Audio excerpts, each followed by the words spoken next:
காலில் மிதியடி, நெருப்பு, அடுப்பு, காற்றாடி, மின்விசிறி, முற்பாதி,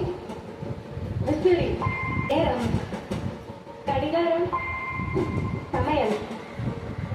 பாசிரம், முகம், கண்ணாடி, உடுக்கை, படுக்கை, தீபம், விளக்கு, தேதி, நாட்காட்டி, காணொலி, வானொலி, வேறு, தொலைக்காட்சி, மேஜை, நாற்காலி, பானை, குடம், உடை, ஆடை வைப்பது, அலமாரி, மலர், பூ, தவளை, குவளை, வாரியல், துடைப்பம், சாப்பிடுவது, உணவு, கையில், தட்டு.